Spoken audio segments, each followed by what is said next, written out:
Shalom, shalom, shalom.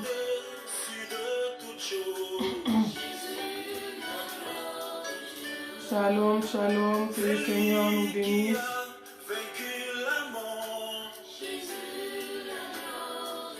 Que Dieu soit loué pour ce temps. Il est fidèle. Il est le maître de temps et des circonstances.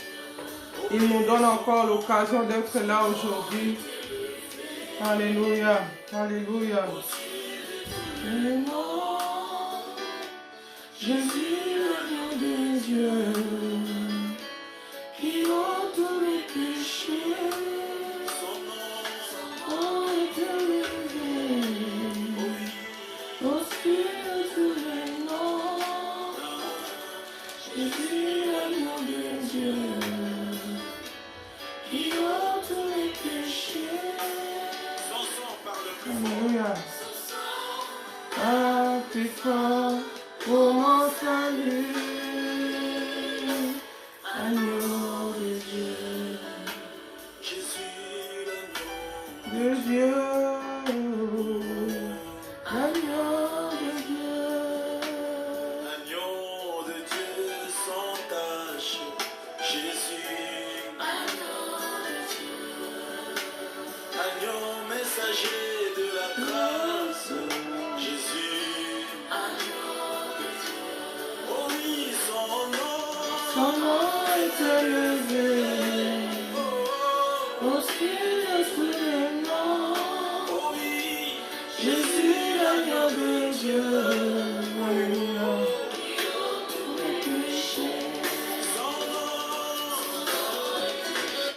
Alléluia, alléluia. Oui, le nom de Jésus est élevé au-dessus de tous les noms. Le nom qui est élevé au-dessus de tous les noms, les noms devant lesquels tout genou fléchit.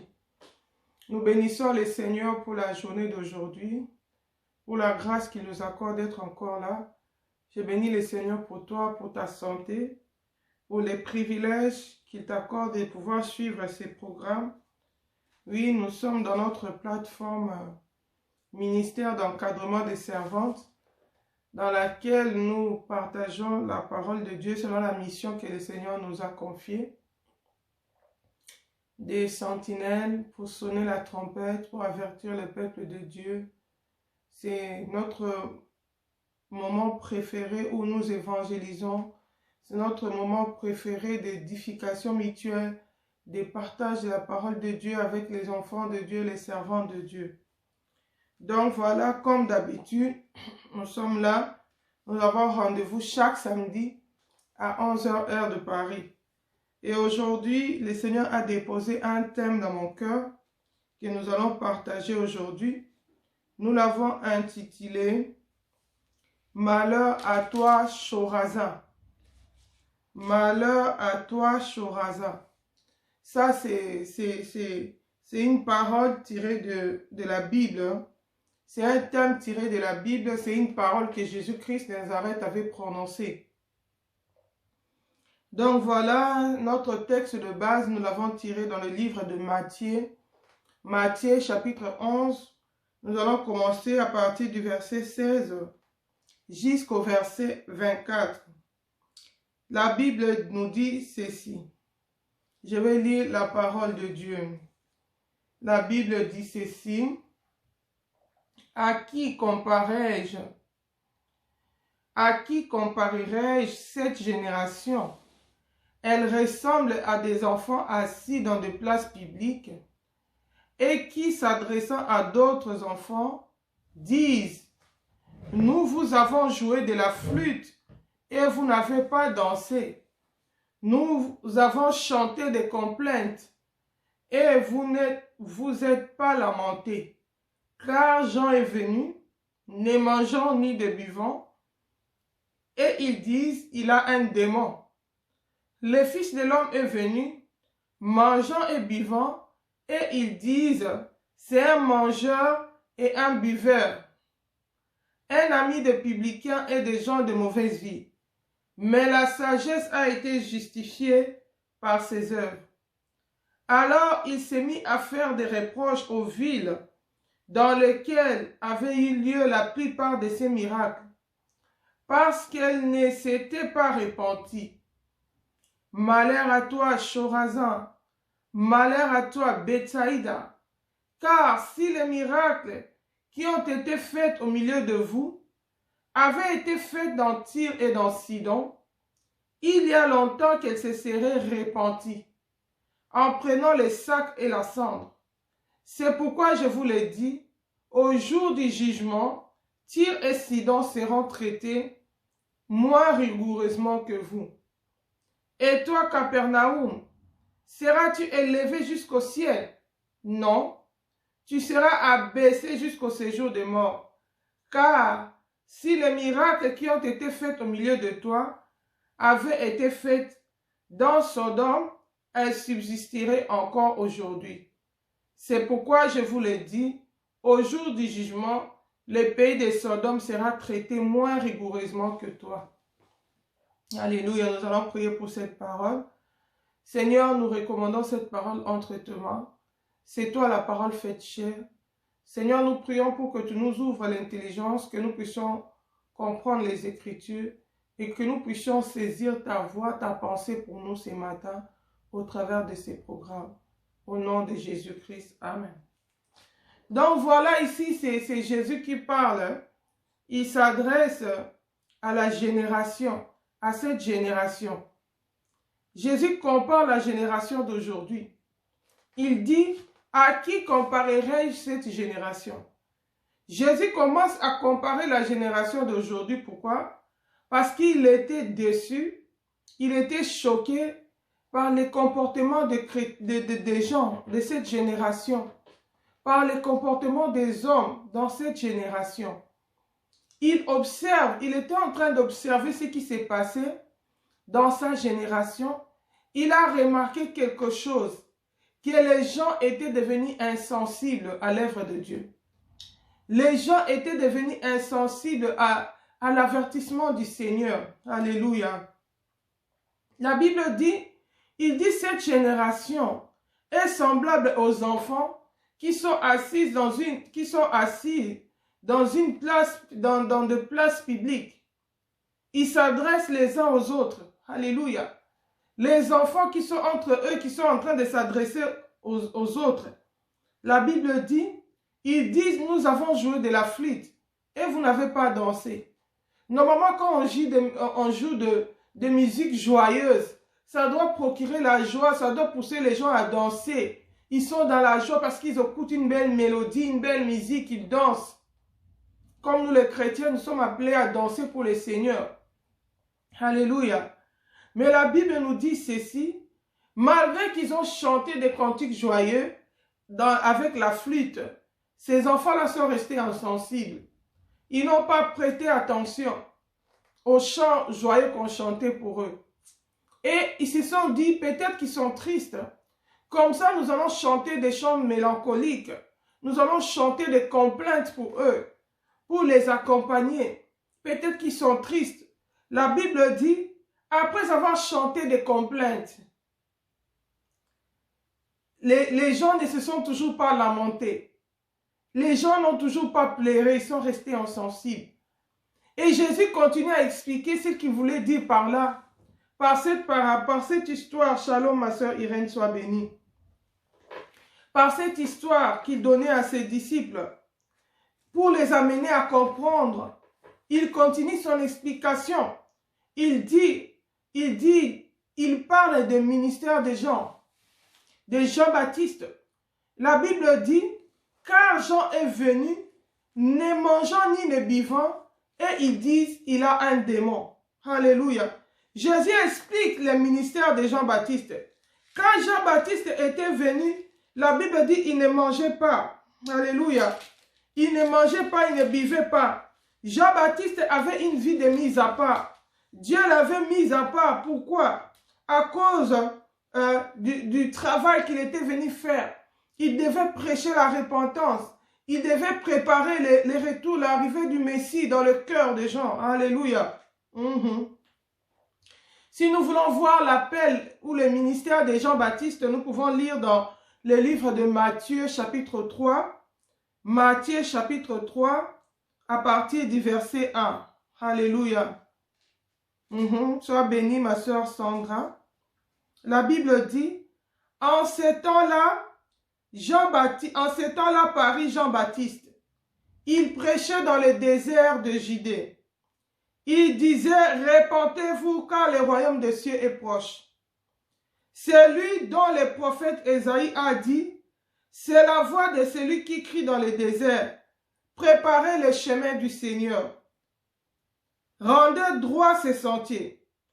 Jean avait un vêtement de poil de chameau et une ceinture de cuir autour des reins. Il se nourrissait des sauterelles et des miels sauvages. Donc, c'est en ces quelques versets, jusqu'au verset 4, où on nous explique le ministère de Jean-Baptiste.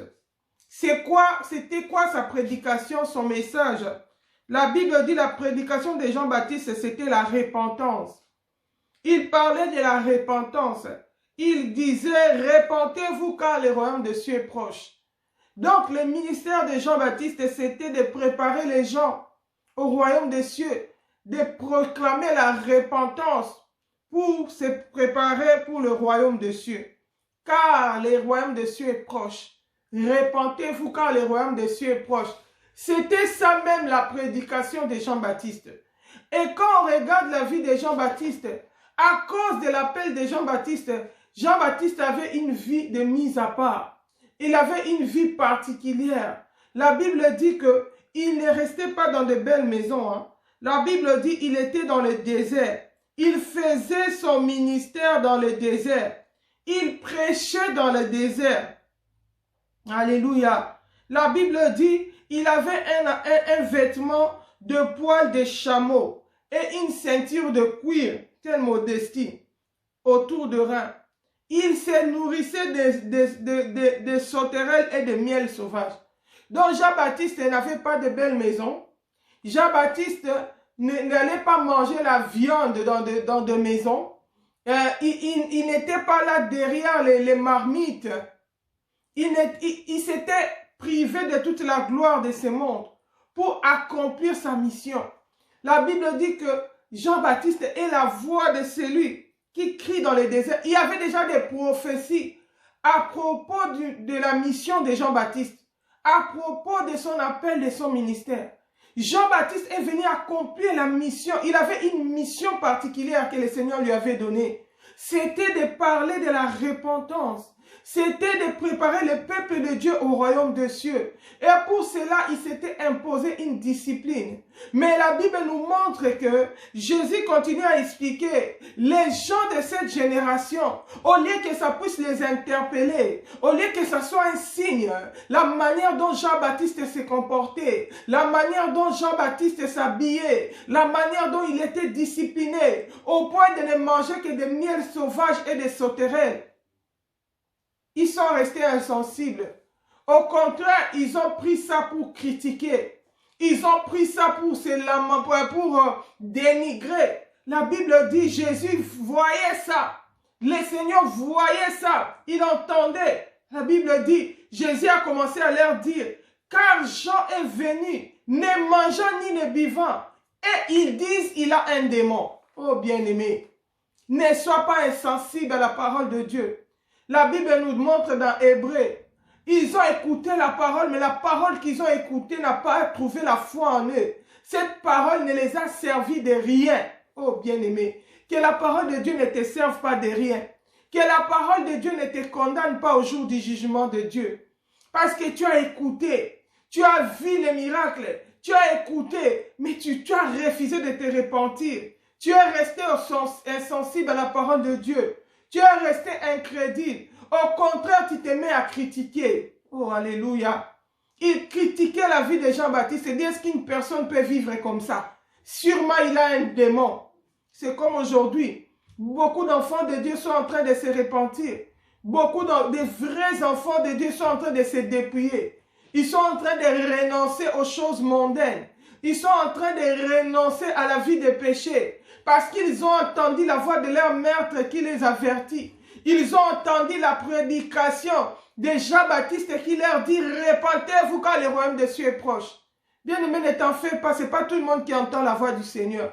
La Bible dit, mes brebis entendent ma voix. Ce sont quelles brebis du Seigneur qui entendent la voix du Seigneur? Ce sont quelles brebis du Seigneur qui comprennent le langage du Seigneur? Alléluia. Quand Jean-Baptiste, quand Jésus avait dit à Pierre, Pierre, avant que les coqs ne chantent aujourd'hui, tu m'auras régné 3 fois. Et quand les coqs avaient chanté, ce n'est que Pierre qui avait compris le langage du Seigneur, qui avait entendu la voix du Seigneur qui l'appelait à la repentance. Il dit, oh, ça n'est accompli. Je viens de régner mon maître. Il est allé directement dans une repentance sincère. Si peut-être toi, tu n'entends pas la voix du Seigneur, il faut se demander si tu es réellement la brebis du Seigneur. Parce que la Bible dit, mes brebis entendent ma voix et ils me suivent. Entends-tu la voix du Seigneur qui appelle l'humanité à la repentance? Entends-tu la voix du Seigneur qui nous appelle à nous repentir parce que le royaume des cieux est proche? Es-tu sensible avec tous les signes qui se passent dans le monde?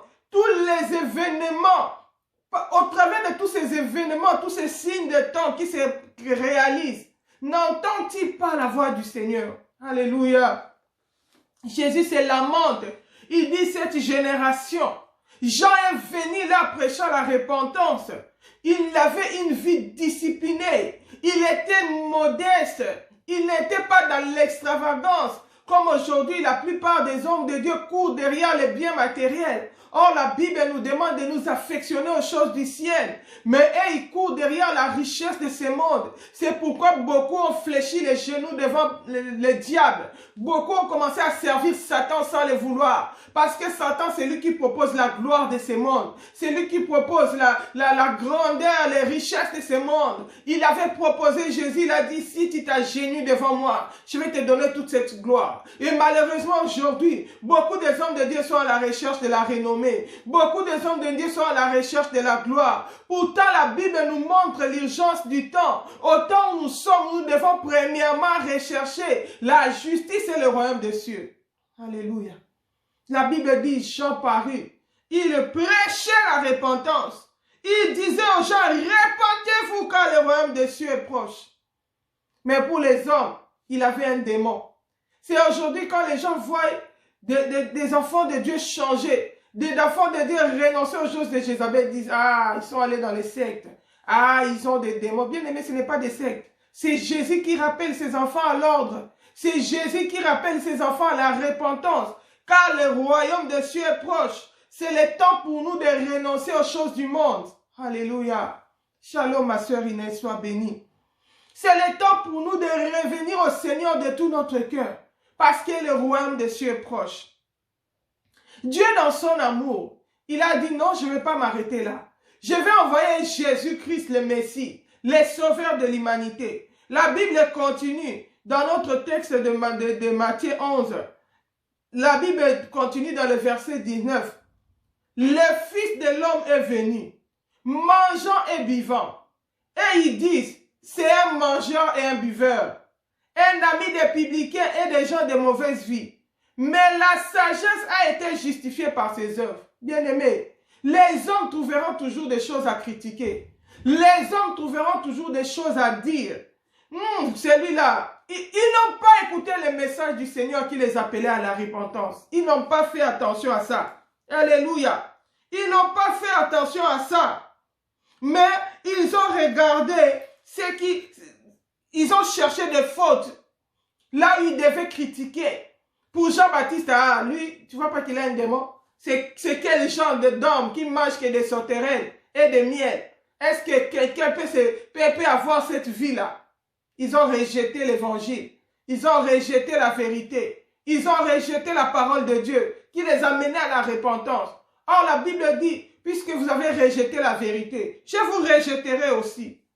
Bien-aimé, c'est très dangereux de rejeter la vérité. C'est très dangereux de rejeter la parole de Dieu. Parce que c'est le prix de ton âme. Cela peut coûter très cher. Ça peut te conduire en enfer. Alléluia. Le Seigneur, dans son amour, il a envoyé Jésus. Jésus-Christ est arrivé. Il a revêtu le corps humain. Il a commencé sa prédication. Alléluia. Jésus-Christ prêchait aussi sur la repentance. Alléluia. Il prêchait sur la repentance. Il parlait aux gens. Dans le livre de Matthieu chapitre 4, à partir du verset 17, on nous montre aussi le message de Jésus. La Bible dit, dès lors Jésus commença à prêcher et dire, répentez-vous, car le royaume des cieux est proche. Jésus aussi a commencé à prêcher la repentance. Ils ont dit, Jean a un démon, il n'a pas une vie normale. Jésus a eu une vie normale. Il s'est rapproché d'eux. Parce que d'autres personnes ont dit, mais comment vous allez gagner les païens si vous ne vous rapprochez pas d'eux, si vous vous isolez? Comme Jean-Baptiste, il avait une vie isolée. Il n'allait pas dans les maisons des gens. Jean-Baptiste était dans les déserts. Il prêchait la parole là-bas. Jésus allait dans les maisons. Il a mangé. Bien aimé, c'est pourquoi le jour du jugement du Seigneur, nous n'aurons pas d'excuses. Nous n'allons pas avoir d'excuses à donner au Seigneur. Parce que le Seigneur ne cesse pas d'envoyer ses serviteurs. Il utilise beaucoup de ministères pour préparer le peuple au royaume des cieux, pour amener le peuple de Dieu à la repentance. Car la clé du royaume des cieux, c'est la repentance. Alléluia. C'est la vie de la repentance. Jésus disait, répentez-vous, car le royaume des cieux est proche. Bien aimé, le retour de Christ est plus proche de nous que lorsque nous avons crié. C'est le moment pour nous d'aller dans la repentance. Alléluia. Jésus s'est rapproché des hommes.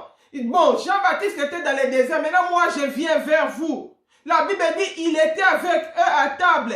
Il mangeait avec eux. Il allait même vers les gens qui avaient la mauvaise vie. Il était proche du peuple de Dieu. Mais ils ont trouvé encore de quoi critiquer. Non, celui-là, il ne gênait même pas. C'est un mangeur et un buveur. Pourtant, la Bible nous montre que Jésus avait jeûné 40 jours dans le désert. Mais est-ce qu'ils n'avaient retenu de la vie de Jésus que c'était un mangeur et un buveur? Alléluia. Ils disent, il est venu mangeant et buvant. Et ils disent, c'est un mangeur et un buveur. Un ami des publicains et des gens de mauvaise vie. Jésus les approche. Il dit, ce sont les malades qui ont besoin du médecin. Il va vers le peuple de Dieu.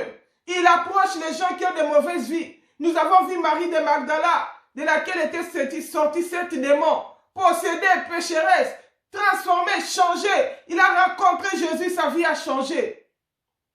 Et ils n'ont pas vu le salut des âmes. Ce qui les importe, ce n'est pas le salut des âmes. La conversion de Marie de Magdala, ça leur a rien dit. La conversion de Zachée, qui était un publicain, Zachée, qui était un collecteur d'impôts, qui s'est converti. Jésus a dit aujourd'hui, le salut est entré dans la maison de Zachée, car celui-ci aussi c'est un fils d'Abraham. Non, tout ça, ils n'ont pas vu ça. Bien aimé, nous sommes dans un temps où le monde ne se préoccupe plus du salut des âmes. Même les hommes de Dieu qui devaient se préoccuper du salut des âmes, qui devaient travailler pour le salut des âmes, pour préparer le peuple de Dieu au royaume de Dieu, au royaume des cieux, ils sont devenus des missionnaires. La plupart travaillent pour leur propre gloire. La plupart travaillent pour avoir un grand nom. La plupart travaillent pour avoir de la renommée. La plupart travaillent pour avoir les richesses de la terre. Qu'importe s'il faut qu'ils sacrifient les brebis, qu'importe s'il faut que les brebis aillent en enfer, ils sont devenus des missionnaires. La Bible dit ils ont pour Dieu leur ventre. Ils travaillent pour leur ventre, mais non pas pour la gloire de Dieu. C'est malheureux, c'est pitoyable. Mais nous sommes désolés de le dire. Parce que nous devons avertir le peuple de Dieu. Nous sommes au temps de la fin. Jésus avait dit à ses disciples, prenez garde que personne ne vous séduise. Oh bien-aimés, au temps où nous sommes, la séduction bat son plein. Ce n'est pas tout celui qui se dit homme de Dieu qui est réellement un vrai homme de Dieu. Ce n'est pas tout celui qui se dit serviteur de Dieu qui a réellement les soucis de salut des âmes. Alléluia. C'est pourquoi la plupart connaissent la vérité sur le dépouillement. Que le Seigneur n'aime pas tout ce que nous ajoutons là, tous ces rajouts là. Les faux cheveux, les faux cils, les faux, les vernis, les maquillages, les bijoux. Ils savent que ça ne glorifie pas le Seigneur, que ce sont des idoles. Quand les faisons, on est en rébellion avec le Seigneur. On s'identifie à la sirène Jézabel. Et que les gens qui font des choses comme ça, ils vont aller en enfer. Ils savent. mais ils ne veulent pas dire la vérité.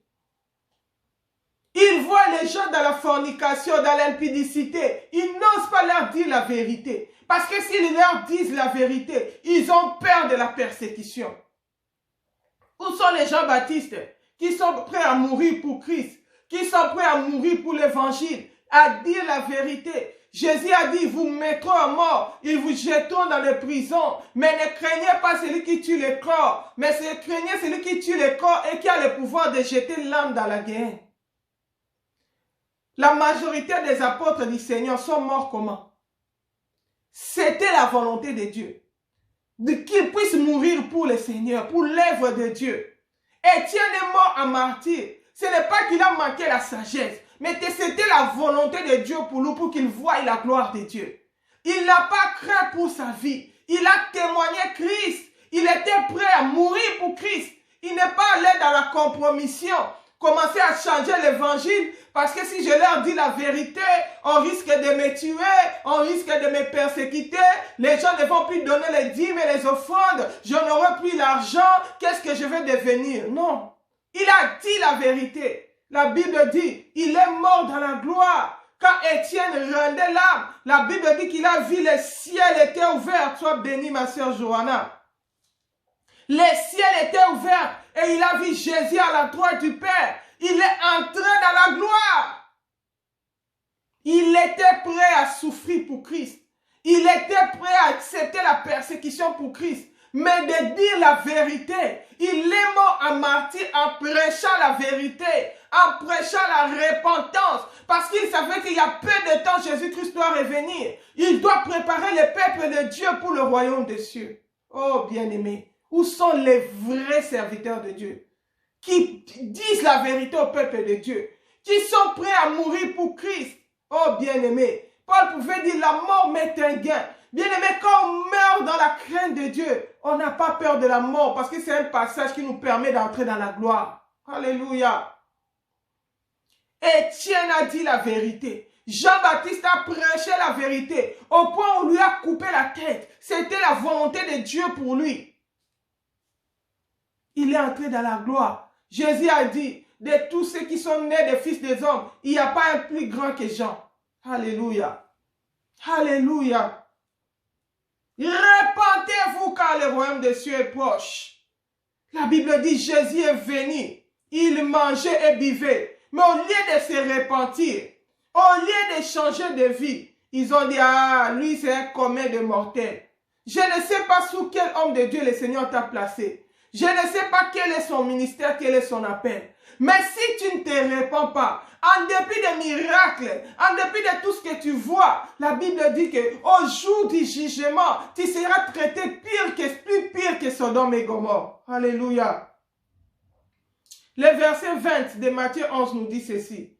Alors il s'est mis à faire des reproches aux villes dans lesquelles avaient eu lieu la plupart de ces miracles, parce qu'elles ne s'étaient pas repenties. Bien aimé, l'objectif de Jésus, c'est la repentance. Les miracles, c'est un moyen pour nous amener à la repentance. Oh bien aimé, l'objectif de Jésus, c'est la repentance. Ce n'est pas le miracle. Le miracle, ce n'est pas la finalité. Aujourd'hui, beaucoup d'enfants de Dieu courent derrière les miracles. Je me souviens les jours où le Seigneur m'avait montré la persécution à venir de l'église. Il m'avait montré comment des chrétiens changeaient les églises. Comment ils allaient d'une église à l'autre à la recherche des solutions à leurs problèmes. Ils allaient d'une église à l'autre à la recherche de la délivrance. Ils allaient d'une église à l'autre à la recherche des miracles. Qu'est-ce que nous dit la parole?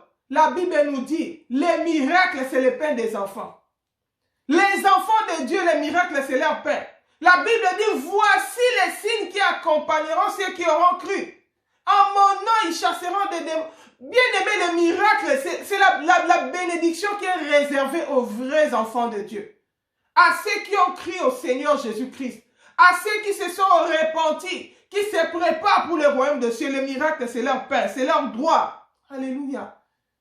Pour faire un miracle, il ne suffit pas d'être apôtre. Le plus petit enfant là qui a reçu Jésus-Christ, qui craint Dieu, est capable de faire le miracle. Qui croit au Seigneur est capable de faire des miracles. Aujourd'hui, si nous courons derrière les miracles, au lieu que les miracles puissent nous accompagner, au lieu que les miracles courent derrière nous, c'est parce que nous avons abandonné Jésus. C'est parce que nous sommes passés à côté de l'essentiel. C'est parce que Dieu n'est plus avec nous. La Bible dit, avec Dieu, nous ferons des exploits. Nous écraserons nos ennemis. Oh, bien-aimé, si tu es avec Dieu, tu vas faire des exploits. Si tu es avec Dieu, tu vas faire des miracles. Tu ne vas pas suivre des miracles. Tu ne vas pas rechercher les miracles. Mais les miracles seront à ta portée. Ils seront ton serviteur. Pourquoi? Pour ta préparation pour le ciel.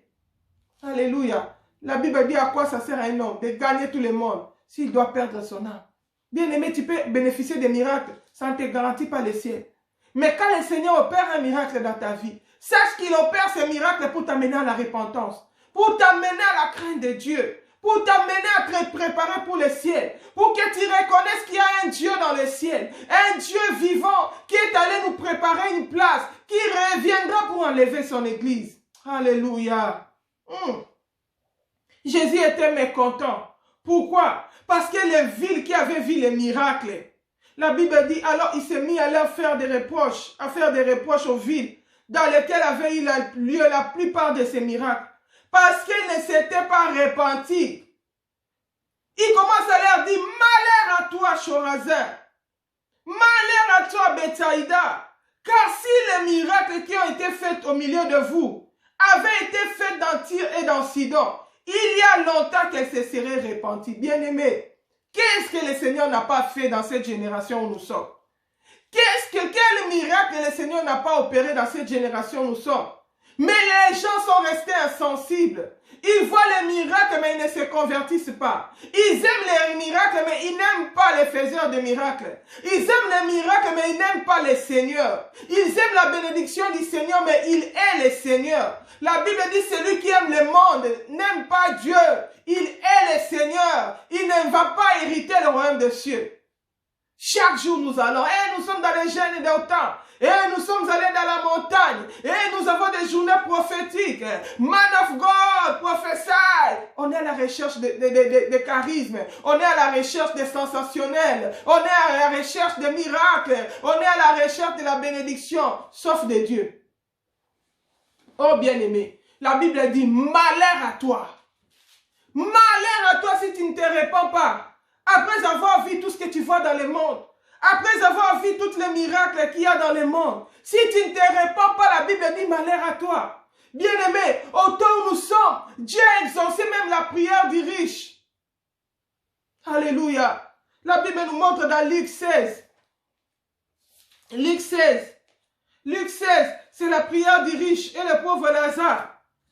Le riche qui n'avait pas craint Dieu, qui avait rejeté la vérité, il s'est retrouvé dans les lieux de tourment.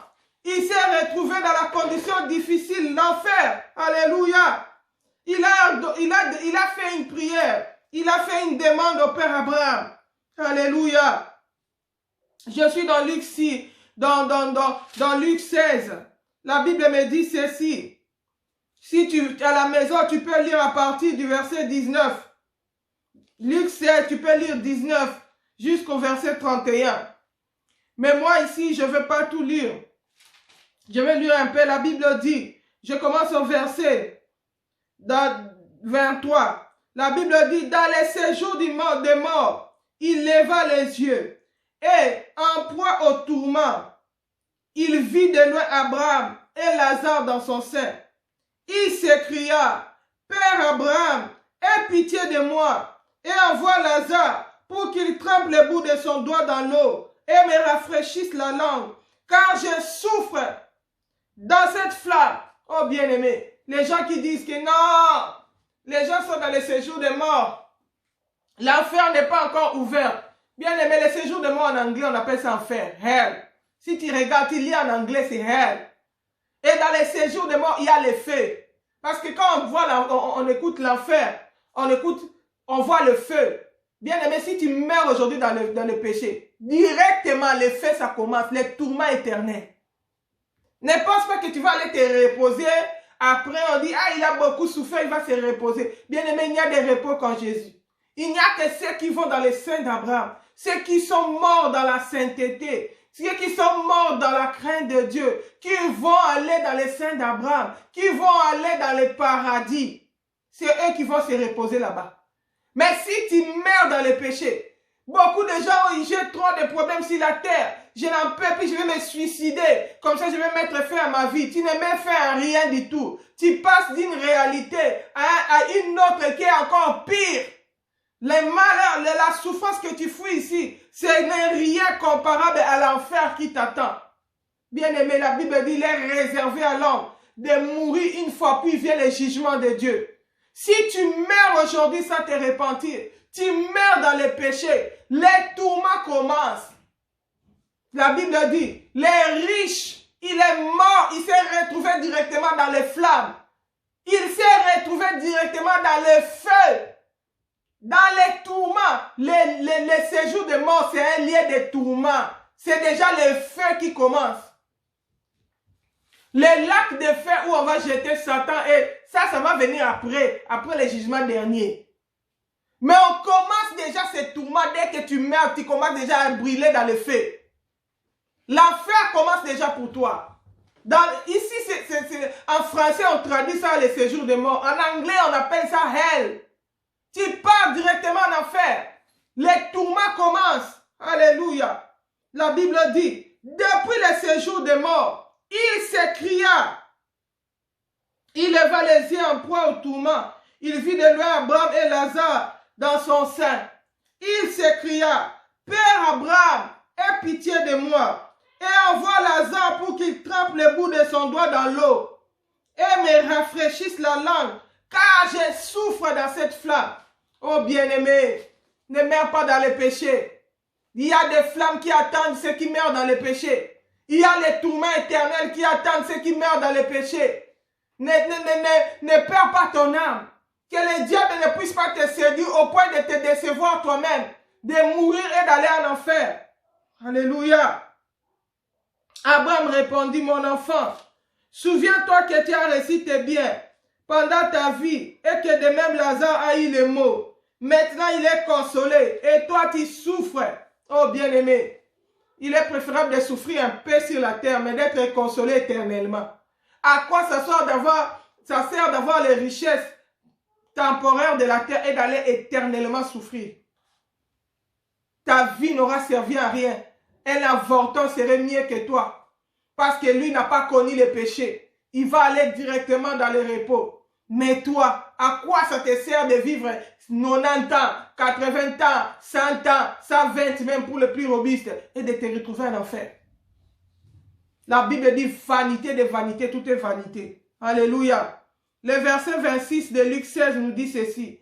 En plus de tout cela, entre nous et vous, se trouve un grand abîme, afin que ceux qui voudraient passer d'ici vers vous ne puissent le faire, et qu'on ne parvienne pas non plus de là vers nous. Les riches disent, je te demande donc, Père, d'envoyer Lazare dans la maison de mon Père, car j'ai 5 frères, qui leur apportent son témoignage, afin qu'ils ne viennent pas aussi dans ces lieux de tourment. Bien-aimé, Abraham demande, les riches demandent au père Abraham d'envoyer Lazare pour que, dans la maison de son père, pour que Lazare leur apporte son témoignage, afin qu'ils ne viennent pas aussi dans ces lieux de tourment. Bien-aimé, cette prière, dans la génération où nous sommes, Dieu a exaucé cette prière. À ce moment, si on avait refusé au père Abraham, aux riches, on lui a dit, Abraham répondit, ils ont Moïse et les prophètes qui les écoutent. Bien aimé, au temps de Moïse et au temps des prophètes, ils n'avaient pas eu la grâce d'avoir des gens qui sont morts, que Dieu ramène à la vie, pour qu'ils puissent ramener leur témoignage, pour préparer le peuple au royaume des cieux.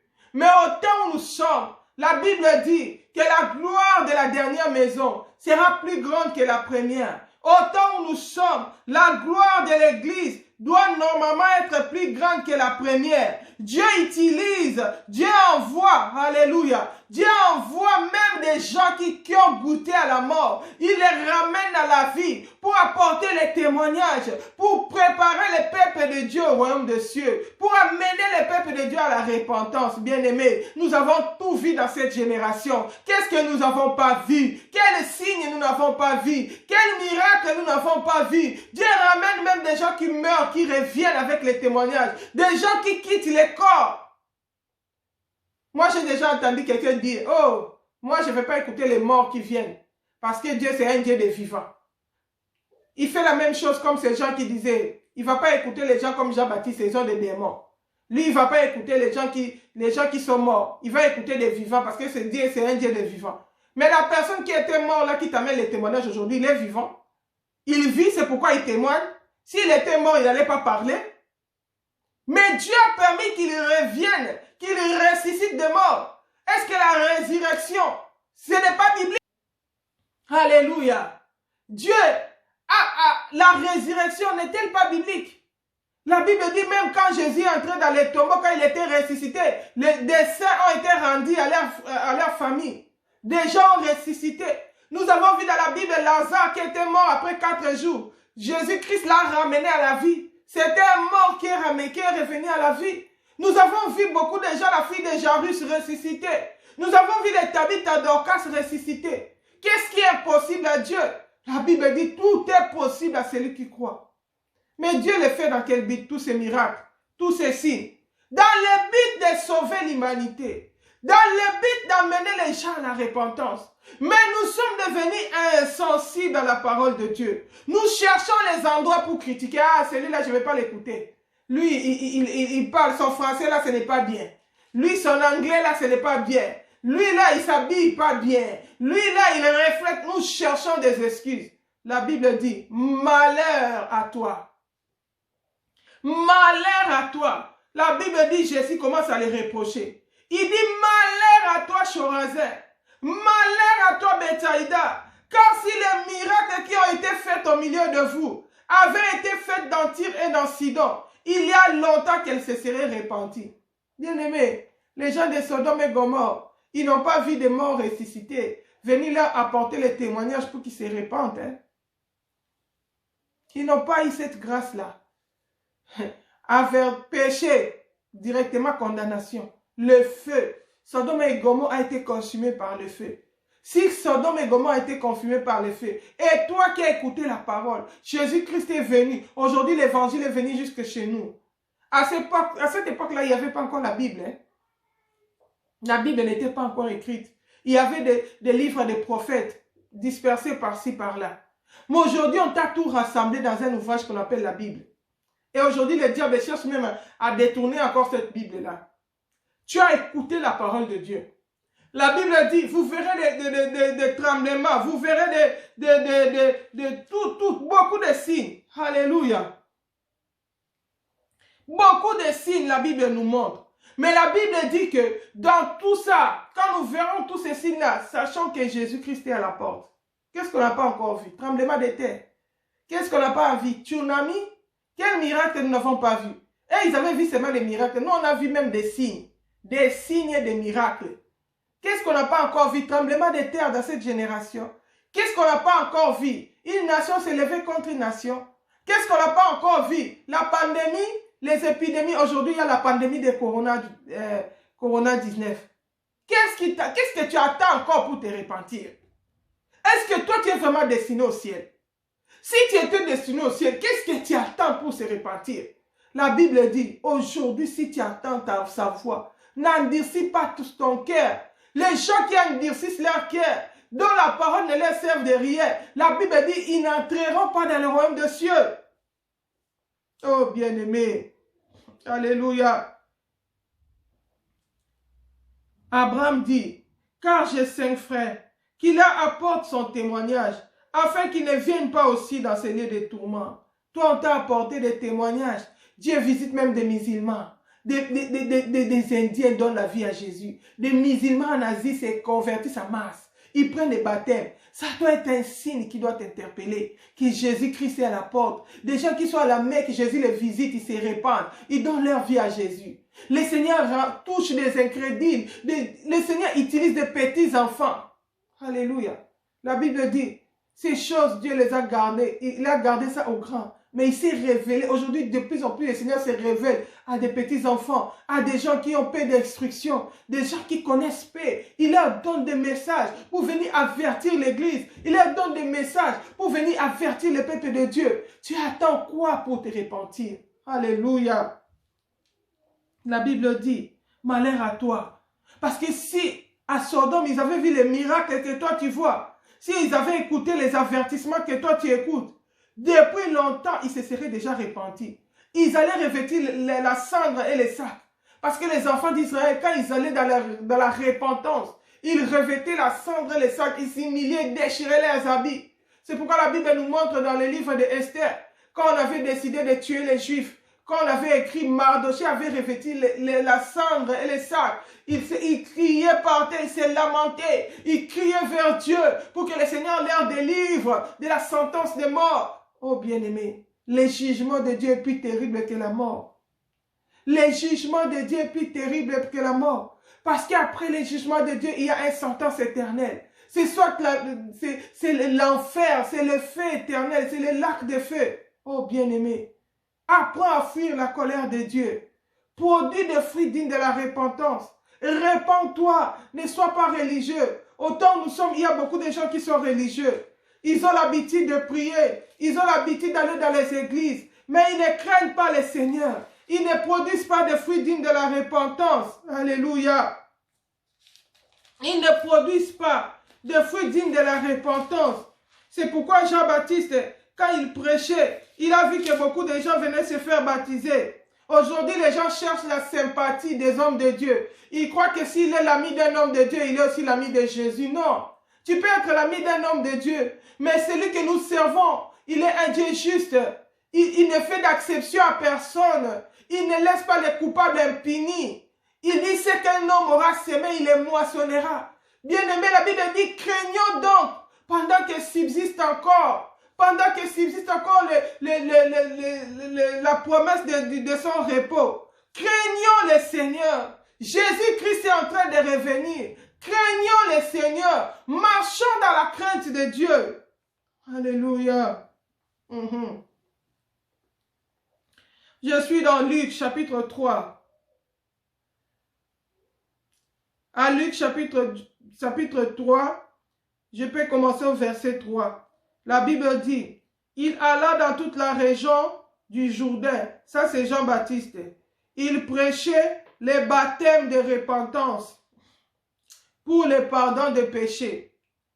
Selon ce qui est écrit dans les livres des prophètes Ésaïe. C'est la voix de celui qui crie dans le désert. Préparez le chemin du Seigneur. Rendrez droit ses sentiers. Toute vallée sera comblée. Toute montagne et toute colline seront abaissées. Et les chemins rabotés seront nivelés. Ça, c'est la version Thomson.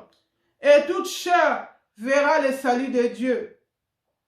La Bible dit, au verset 7, c'est là qui m'intéresse. La Bible dit, il disait donc à ceux qui venaient en foule pour être baptisés par lui, race de vipères, qui vous a appris à fuir la colère de Dieu? Produisez donc des fruits dignes de la repentance. Et ne vous mettez pas à dire en vous-même, nous avons Abraham pour père. Car je vous déclare que de ces pierres, Dieu peut susciter des enfants à Abraham. Déjà même la cognée est mise à la racine des arbres. Tout arbre donc qui ne produira pas de bons fruits est coupé et jeté au feu. Oh bien-aimé, il ne suffit pas d'aller à l'église. Il ne suffit pas de prier. Comme au temps où nous sommes, l'église subit la persécution. Il y a de plus en plus de lois qui contraignent, qui empêchent aux gens de se réunir normalement dans les églises, qui empêchent aux gens de prier. On se retrouve des fois dans des maisons en train de prier parce que l'église est dans la phase de la persécution. Mais ne te frappe pas la poitrine que moi je suis dans tel groupe. Moi je suis surtout si votre leader a fait une expérience avec le Seigneur. Bien aimé, avoir la sympathie de son leader ne nous qualifie pas pour le ciel. Soyons sérieux avec nous-mêmes. Veillons sur notre propre conduite, sur notre propre marche avec le Seigneur. Vérifie un peu ta vie. Est-ce que toi tu t'es réellement repenti? Est-ce que toi tu portes réellement des fruits dignes de la repentance? Ou tu es devenu comme un journaliste? Je ne sais même pas comment dire. Parce que les journalistes, ce sont des gens qui sont à la recherche des informations par-ci, par-là, pour diffuser. Aujourd'hui, nous avons des chrétiens spécialistes avec les réseaux sociaux. Tu vas voir un seul chrétien. Il n'est pas soumis à l'autorité de son pasteur. Il n'est pas soumis à l'autorité de son leader. La Bible dit que Dieu a placé des conducteurs sur nous. Ces conducteurs rendront compte pour notre salut. Ils rendront compte de le salut de notre âme. Le Seigneur les a établis pour nous paître. Le Seigneur les a établis pour prendre soin de ses brebis. Tu as été placé sous quel berger? Tu as été placé sous quel pasteur? Qui est ton conducteur? Qui est celui qui prend soin de ton âme? Tu payes ta dîme chez qui? Qui prie pour toi? Je ne dis pas qu'on ne peut pas bénéficier des grâces des autres serviteurs de Dieu. La Bible dit tout ça c'est pour l'édification du corps du Christ. Mais aujourd'hui nous sommes en train de développer des chrétiens monstres, des chrétiens médias, des chrétiens qui ne s'identifient plus à une église. La Bible nous montre à l'église d'Antioche, il y avait des prophètes et des docteurs. On nous montre que pendant qu'ils priaient, on connaît que Paul était dans l'église d'Antioche, il servait le Seigneur là-bas. On connaît qu'il dépendait de l'autorité de l'église de Jérusalem qui était dirigée par les apôtres. Alléluia. Et chaque fois qu'il prêchait, la Bible nous montre même quand Philippe est descendu à Samarie, il a prêché l'évangile. Les gens acceptaient Jésus. Pour des raisons d'ordre, les anciens, l'église, les apôtres ont envoyé Jean et Pierre. Ils sont venus là-bas. Ils ont vérifié comment ils ont écouté l'évangile. Quel message ils ont reçu. Qu'est-ce qui manque à leur foi. Ils les ont posé la question. Avez-vous reçu le Saint-Esprit lorsque vous avez évangélisé? Ils ont dit, nous n'avons même pas entendu dire qu'il existe un Saint-Esprit. Ils ont prié pour eux, ils ont imposé les mains. Ils ont reçu le Saint-Esprit. Ils travaillaient en ordre pour l'édification du corps du Christ. Mais aujourd'hui, il y a des chrétiens, au lieu que le berger soit là avec des brebis, aujourd'hui, il y a un seul brebis qui a 10 000, ici c'est 100 bergers. Il est là dans les médias, il choisit. J'ai tel berger. Quand j'ai les mots de tête, c'est tel berger de tel continent.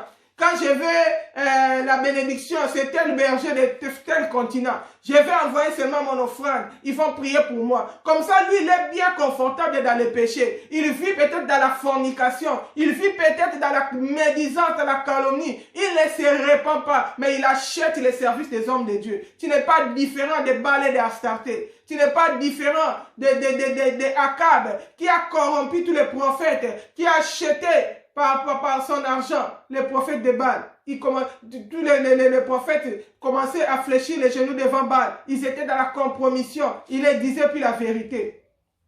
C'est comme aujourd'hui, avec le ministère d'Internet. Il y a eu des faux ministères qui se sont créés à cause de la pauvreté, de la souffrance. Vous avez certains hommes de Dieu, je les appelle comme ça, mais c'est Dieu qui connaît. Parce qu'ils se disent. La Bible dit, il y en a qui sont nazaréens par leur volonté et par d'autres par la volonté des hommes. Néanmoins, on les appelle des nazaréens. Néanmoins, on t'appelle homme de Dieu. Il y en a qui se disent hommes de Dieu, qui ont développé des ministères de l'Internet. Ils sont là, ils appellent, homme de Dieu, tu as fait et les chrétiens de l'Europe, de l'Occident sont à la recherche des expériences. Quel homme de Dieu a fait l'expérience avec Dieu? Ah, homme de Dieu, tu as fait telle expérience. Oh, prie pour moi, j'ai tel problème. Tu n'as même pas accepté le message que le Seigneur a donné à cet homme de Dieu, si c'est un vrai. Parce qu'il y a aussi des vrais hommes de Dieu qui prêchent la repentance, mais qui sont aussi embrouillés par des chrétiens qui ne craignent pas Dieu, qui vont de lieu en lieu. La Bible dit, c'est comme ces veuves-là qui sont causeuses, qui vont de maison en maison, disant ce qu'ils ne font pas dire. Aujourd'hui, nous avons des chrétiens qui sont causeuses, qui vont d'église en église. Oh, j'étais parti chez un tel, il n'avait même pas prié pour moi, il avait prié pour moi, les démons sont toujours là. Non, bien-aimé, ce n'est pas un tel, le problème ce n'est pas un tel, l'homme de Dieu, c'est toi, mets de l'ordre dans ta vie. Crains le Seigneur, va dans la repentance. La porte la clé qui ferme la porte aux démons, c'est la repentance. C'est la nouveauté de vie, abandonne le péché. Arrête d'opposer les hommes de Dieu. Mets d'abord de l'ordre dans ta vie. Tu as suivi cet homme de Dieu-là qui a fait l'expérience avec Dieu. Mais cette expérience-là, ce n'est pas pour que tu suives l'expérience, mais c'est pour que ça t'amène à la repentance. Est-ce que tu t'es déjà repenti? Aujourd'hui, le Seigneur pleure pour son église. Aujourd'hui, le Seigneur pleure pour ses enfants. Il dit, vous avez vu beaucoup de miracles. Beaucoup de gens ont fait des expériences avec Dieu. Ils sont venus donner des témoignages. Mais les gens ne se répandent pas. Les gens, les témoignages ne leur servent de rien. Pourtant, Abraham les riches avaient dit, s'ils écoutent les témoignages, ils vont se repentir. Si un des morts revient, aujourd'hui le Seigneur envoie même des morts qui sont revenus à la vie. Mais les gens ne veulent pas se repentir. Alléluia. Ils ne veulent pas se repentir. Ils ne produisent pas de fruits dignes de la repentance. Ils sèment la distraction dans les églises. Ils ont séduit même beaucoup des hommes de Dieu. Il faut commencer à donner cet homme de Dieu-là, comme il est dans l'Afrique, il est dans la faim. Toi, tu viens, les offrandes. Ces gens-là sont vite avec les offrandes. Ils donnent des dons, partenaires. Je vais te soutenir. Bien aimé, c'est le Seigneur qui soutient son serviteur. Ce n'est pas un homme. C'est pas un homme. Ne dépends pas d'un homme. Si tu commences à dépendre d'un homme, tu vas aller dans la compromission. Tu ne vas pas lui dire la vérité sur son péché. Où sont ces serviteurs qui disent la vérité? Que tu es roi mais abandonne Hérodias, c'est la femme d'autrui. Alléluia. Et toi qui te sers de ton privilège social,